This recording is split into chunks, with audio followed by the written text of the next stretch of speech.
Hello everyone, आप लोग का बहुत बहुत स्वागत है GK ocean study point YouTube channel पर। I welcome you all to GK ocean YouTube channel.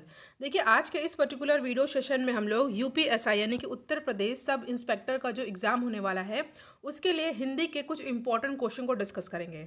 देखिए, जो आज क्वेश्चन मैंने इंक्लूड किए हैं वो 2017 में जो पेपर हुआ था उसमें ये क्वेश्चन पूछा गया था हिंदी के सेक्शन में। डिस्कशन को स्टार्ट करने से पहले अगर आप चैनल पर नए हैं तो चैनल को सब्सक्राइब ज़रूर करिएगा और वीडियो को लाइक एंड शेयर भी ज़रूर करें। देखिए, आपको पता है कि सामान्य हिंदी का जो इसमें क्वेश्चन आएंगे उसमें सिलेबस क्या होता है। उसमें सिलेबस होता है हिंदी और अन्य भारतीय भाषाएं, ठीक है, और हिंदी व्याकरण के जो क्वेश्चन आते हैं जिसमें हिंदी वर्णमाला हो गया, तत्सम तद्भव होता है, पर्यायवाची, विलोम, अनेकार्थक और वाक्यांशों के लिए एक शब्द, ठीक है, अनेक वाक्यों के लिए एक शब्द, और समरूपी और अशुद्ध वाक्यों को शुद्ध करना, लिंग, वचन, कारक, सर्वनाम, विशेषण, क्रिया, काल, वाच्य, उपसर्ग, प्रत्यय और अव्यय, संधि समास, विराम चिन्ह, मुहावरे, लोकोक्तियाँ, रस, छंद, अलंकार, और जो अपठित गद्यांश होता है, और जो कवि लेखक से संबंधित रचनाएं होती हैं, और जो हिंदी भाषा में पुरस्कार दिए जाते हैं, इनसे क्वेश्चन पूछे जाते हैं। बेसिकली जो हिंदी का जो नॉर्मल पेपर होता है, जो यूपी ट्रिपल एस सी और यूपी पीसीएस प्री में जो क्वेश्चन आते हैं उसी के सिलेबस से ये है, ठीक है। तो नॉर्मल क्वेश्चन 40 क्वेश्चन पूछे जाते हैं। देखिए, इससे पहले यूपीएसआई में जो रीजनिंग के सेक्शन से क्वेश्चन पूछे जाते हैं, रीजनिंग की सीरीज़ भी चल रही है जिसमें 1 से लेकर के 7 क्लास तक के वीडियो चैनल पर ऑलरेडी अपलोड है, यानी कि 7 वीडियो चैनल पर अपलोड हो चुके हैं। उनकी प्लेलिस्ट बनी हुई, तो आप उन वीडियोज़ को ज़रूर देखिएगा। तो चलिए हम लोग अपना डिस्कशन स्टार्ट करते हैं जो 2017 में क्वेश्चन कैसे पूछे गए थे। पहला क्वेश्चन पूछा गया था, निम्नलिखित वाक्यों में से शुद्ध वाक्य को पहचानना है। आपको बताना है कि इसमें शुद्ध वाक्य कौन सा है। आपके सामने 4 ऑप्शन दे रखा है। तो देखिए, मैं आपको डायरेक्ट आंसर बता देती हूँ जो डी में दे रखा है, मैंने एक नाटक का अनुवाद किया, ठीक है। इसमें जो चौथा ऑप्शन दे रखा है ये सही है, बाकी जो तीनों दे रखे हैं ये गलत है, ठीक है, यानी कि ऑप्शन नंबर डी हो जाएगा यहाँ पे हमारा सही आंसर। अगला क्वेश्चन क्या पूछा गया था? क्वेश्चन पूछा गया था, बूंद अघात सह्य गिरी कैसे, खल के बचन संत सह जैसे। इस पंक्ति में आपको बताना है कि अलंकार का कौन सा है इसमें, ठीक है, इस पंक्ति में कौन सा अलंकार का प्रयोग हुआ है। देखिए, इन पंक्तियों में जो है दृष्टांत, ठीक है, दृष्टांत अलंकार का प्रयोग हुआ है। जहाँ पहले कोई बात कहकर उससे मिलती जुलती बात कहा जाता है उसे हम लोग क्या बोलते हैं? दृष्टांत अलंकार, ठीक है।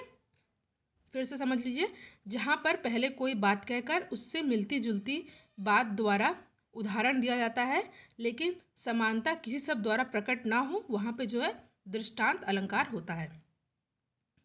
तीसरा क्वेश्चन पूछा गया था कि रघुकुल रीति सदा चली आई, प्राण जाए पर वचन न जाई। ये क्वेश्चन मोस्ट इंपॉर्टेंट है, कई बार एग्जाम में पूछा गया है।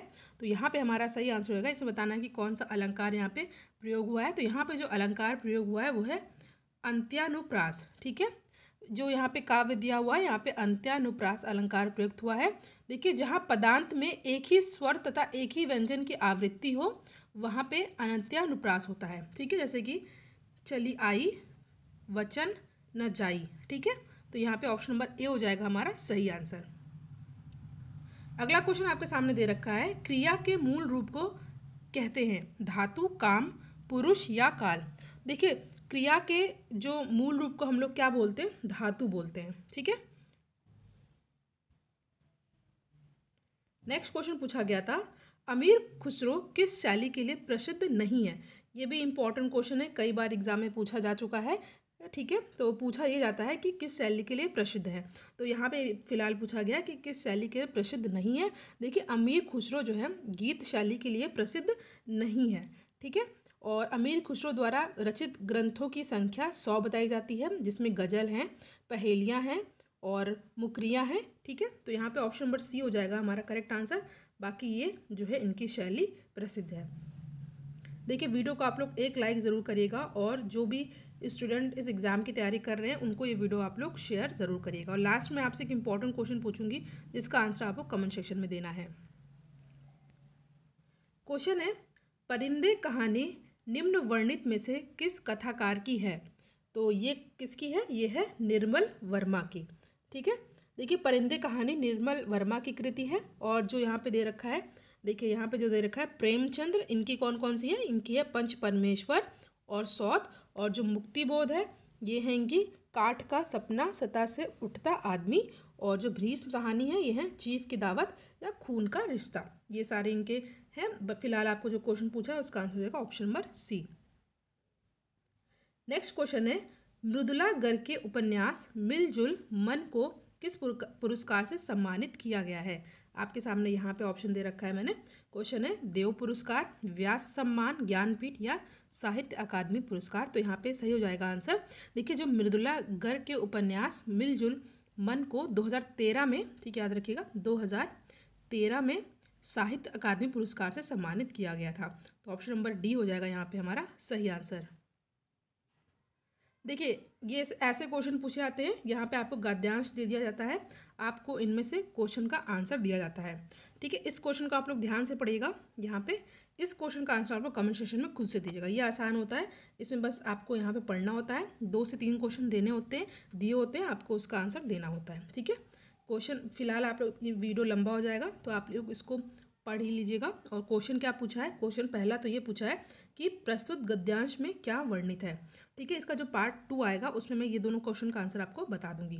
तो आपको बताना है कि प्रस्तुत गद्यांश में क्या वर्णित है। आप लोग वीडियो को पॉज करके इसको पढ़िएगा। ये क्वेश्चन 2017 में पूछा गया था और 9वां क्वेश्चन है, उसी गद्यांश से रिलेटेड है कि प्रस्तुत गद्यांश में कौन सा शब्द विषम का विलोम है। ठीक है, तो 2 क्वेश्चन 8वां और 9वां, इसका आंसर आपको कमेंट सेक्शन में दीजिएगा। 10वां क्वेश्चन है, संधि विच्छेद से संबंधित है। सदैव शब्द का विच्छेद दिए हुए विकल्पों में से कौन सा है? आपके सामने 4 ऑप्शन है, तो यहाँ पे हो जाएगा सदा प्लस एव। मोस्ट इंपॉर्टेंट, ये और भी एग्जाम में कई बार पूछा गया है, हिंदी का एवरग्रीन क्वेश्चन है ये। देखिए, सदैव का संधि विच्छेद होता है सदा प्लस एव। ठीक है, और यहाँ पे वृद्धि स्वर है।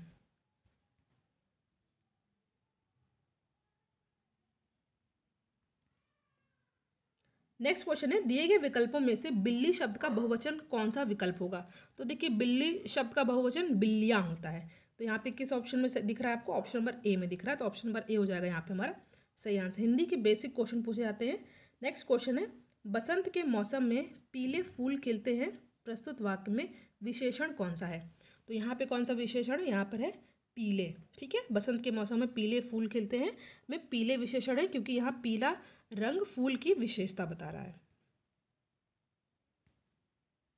नेक्स्ट क्वेश्चन आपके सामने, दिए गए विकल्पों में से भुजंग शब्द का समानार्थी शब्द कौन सा होगा?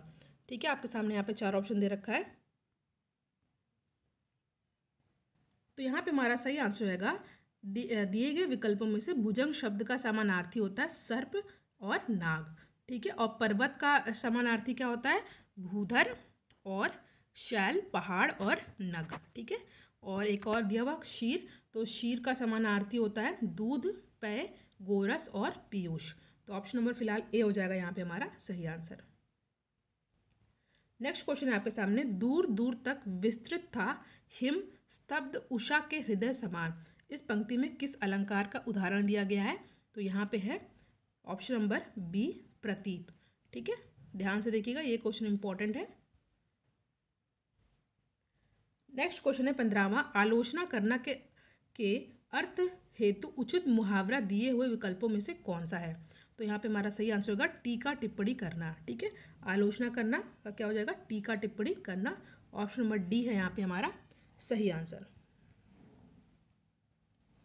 नेक्स्ट क्वेश्चन है, दिए गए विकल्पों में से तीव्र का विपरीतार्थक शब्द कौन सा है?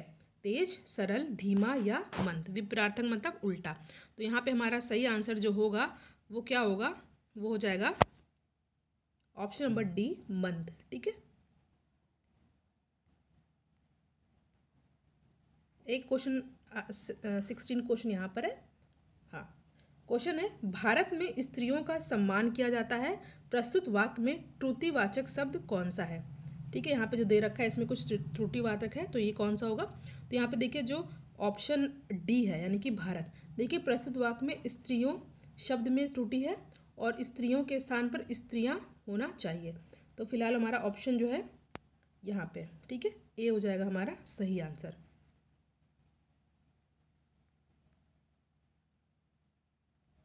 गलत वहाँ पे स्पेलिंग दे रखी है। नेक्स्ट क्वेश्चन है, इनमें से असंगत विलोम शब्द का जोड़ा कौन सा है? तो जो असंगत है वो कौन सा है? वो है ऑप्शन नंबर सी, दोस्त सखा, ठीक है। गुप्त का प्रकट विलोम यहाँ पे दिया हुआ है, कुटिल का सरल विलोम है, गुरु लघु विलोम है, मगर दोस्त सखा ये पर्यायवाची दिया हुआ है, ठीक है। तो ऑप्शन नंबर सी हो जाएगा हमारा सही आंसर। ये जोड़ा जो है गलत है। नेक्स्ट क्वेश्चन है, इंपॉर्टेंट है। महादेवी वर्मा को उनकी किस कृति पर ज्ञानपीठ पुरस्कार मिला है? बहुत बार ये क्वेश्चन कई एग्जाम में पूछा गया है। तो यहाँ पे हमारा ऑप्शन नंबर सी हो जाएगा यामा, ठीक है। महादेवी वर्मा को उनकी कृति यामा के लिए सन 1982, ये भी याद कर लीजिएगा, ये भी पूछा था, 1982 में ज्ञानपीठ पुरस्कार मिला था। अगला प्रश्न है आपके सामने, इनमें से कौन सा शब्द नदी का समानार्थी नहीं है? ठीक है, तो ए यानी कि वारी जो है नदी का समानार्थी नहीं है। बाकी जो है निर्झरणी, तटनी, सरिता, ये जो है नदी का समानार्थी है। और जो वारी है ये किसका होता है? पानी का समानार्थी होता है। नेक्स्ट क्वेश्चन है, उल्टी माला फेरना दिए विकल्प में से कौन सा प्रस्तुत मुहावरे का सही अर्थ दर्शाता है? उल्टी माला फेरना तो बहुत ही आसान ही है, तो ये हो जाएगा, क्या होगा आप इसका आंसर? इसका सही आंसर हो जाएगा option number option number D हो जाएगा, किसी का बुरा सोचना, ठीक है। उल्टी माला फेरना, किसी का बुरा सोचना। नेक्स्ट क्वेश्चन है, मानव आदिकाल से ही डैश के डैश पर चला आ रहा है, दिए गए विकल्पों में से सही का चयन करके रिक्त स्थानों को भरकर आपको बताना है, उसको पूर्ण करना है। तो मानव आदिकाल से ही क्या हो रहा है यहाँ पे? प्रगति के पथ पर आ रहा है, चला आ रहा है, ठीक है। तो मानव आदिकाल से ही प्रगति के पथ पर चला आ रहा है। तो यहाँ पे ऑप्शन नंबर आपका सी हो जाएगा सही आंसर। नेक्स्ट क्वेश्चन है, डिब्बा किस शब्द का एक वचन है? किस शब्द का एक वचन है? तो यहाँ पे हो जाएगा डिब्बा जो है डिब्बे का एक वचन। बहुत आसान क्वेश्चन है, इसमें ज़्यादा डिस्कस करने की जरूरत नहीं है। नेक्स्ट क्वेश्चन है, आधुनिक भारतीय आर्य भाषाओं का विकास किससे हुआ है? ठीक है, आधुनिक भारतीय आर्य भाषाओं का विकास किससे हुआ है? ये भी इंपॉर्टेंट क्वेश्चन है। तो ये हुआ है किससे? अपभ्रंश से। मोस्ट इंपॉर्टेंट क्वेश्चन, ठीक है। अगला प्रश्न है आपके, नेक्स्ट क्वेश्चन है आपके सामने, महाराष्ट्र में गणेशोत्सव की डैश व गौरवशाली रही है। ठीक है, महाराष्ट्र में गणेशोत्सव की डैश व गौरवशाली डैश रही है। इसमें आपको विकल्प चुन करके फिल कर देना है। तो यहाँ पे हो जाएगा ऑप्शन नंबर डी, यानी कि वैभवशाली और गौरवशाली परंपरा। तो ऑप्शन नंबर डी हो जाएगा यहाँ पे हमारा सही आंसर। नेक्स्ट क्वेश्चन है आपके सामने, तुम बैठो मैं अभी आया, इस वाक्य में प्रयुक्त काल कौन सा है? तो यहाँ पे जो काल है वो कौन सा है? वर्तमान काल, ठीक है। नेक्स्ट क्वेश्चन है, कागा चला हंस की चाल डैश, यह लोकोक्ति पूर्ण करने हेतु उचित विकल्प आपको बताना है। तो यहाँ पे हो जाएगा कागा चला हंस की चाल, हंस रहा न कागा। तो यहाँ पे ऑप्शन नंबर सी हो जाएगा हमारा सही आंसर। नेक्स्ट क्वेश्चन है, सबकी एक सी दशा है, प्रस्तुत वाक्यांश के लिए दिए गए विकल्पों में से उचित लोकोक्ति कौन सी है? तो यहाँ पे हमारा सही आंसर होगा ऑप्शन नंबर सी, यानी कि सबकी एक दशा है वाक्यांश के लिए सर्वाधिक उपयुक्त लोकोक्ति घर घर मटियाले चूल्हे हैं। ये हो जाएगा हमारा सही answer, option number C. Next question है, मैंने अपना घर मटमैले रंग का रंगवाया है, इसमें मटमैला शब्द क्या है? तो यहाँ पे जो मटमैला शब्द है वो क्या है? विशेषण, ठीक है। मैंने अपना घर मटमैले रंग से रंगवाया है, इस वाक्य में विशेषण का प्रयोग हुआ है और इसमें गुणवाचक विशेषण मटमैला के रूप में प्रयुक्त हुआ है, ठीक है। तो देखिए यहाँ पे हमने हिंदी के क्वेश्चन को डिस्कस किया। 10 क्वेश्चन और हैं जो कि मैं नेक्स्ट वीडियो में डिस्कस करूँगी। तो वीडियो को आप लोग लाइक ज़रूर कीजिएगा और जो वाक्यांश वाला है उसका आंसर भी ज़रूर दीजिएगा। वाक्यांश नहीं, अब वो गद्यांश वाला, ठीक है। Thank you.